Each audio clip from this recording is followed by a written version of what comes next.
আল্লাহ রাসূল তার নিজের মায়ের কবরের পাশে দাঁড়িয়ে অঝোর দ্বারাই কান্নাকাটি করছেন। সর্বশ্রেষ্ঠ মানুষ মায়ের কবরের পাশে দাঁড়িয়ে কান্না করছেন, কিন্তু তার জন্য ক্ষমা চাইতে পারছেন না। সময় পার হয়ে গেছে, মুমিন অবস্থায় মারা যেতে পারেননি। আমি আপনি কে? কেন আমাদের এত দাপট, এত শক্তি কেন? কে আপনাকে এত ক্ষমতা দিল? আপনি কি আল্লাহ রাসূলের চেয়ে বেশি বড়, বেশি শক্তিধর, বেশি ক্ষমতার অধিকারী? আপনি কেন মৃত্যুকে ভুলে গেলেন?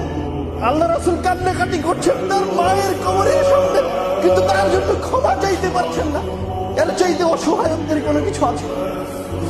ওই জায়গায় আল্লাহ রাসূল সাল্লাল্লাহু আলাইহি ওয়াসাল্লাম পুরো উম্মাহকে একটা উপদেশ দিয়ে গেলেন, যুরুল কুবুরা, তোমরা কবর জিয়ারত করো, ফাইন্নাহা তুযাক্কিরুকুমুল মাউত, কেননা এই কবর তোমাদেরকে এই মৃত্যুর কথা স্মরণ করিয়ে দেবে। যখন তোমরা মৃত্যুর কথা স্মরণ করবে, তখন তোমরা ভালো হয়ে যাবে, তখন তোমরা সৎ হয়ে যাবে। একা একাই পরহেজগার হয়ে যাবেন মৃত্যুর কথা স্মরণ করে। একা একাই দাড়ি ছেড়ে দিবেন, একা একাই টাকনোর উপরে কাপড় পরবেন, কাউকে বলা লাগবে না, কেননা আপনি সব সৎ কাজ সম্পর্কে অবগত আছেন।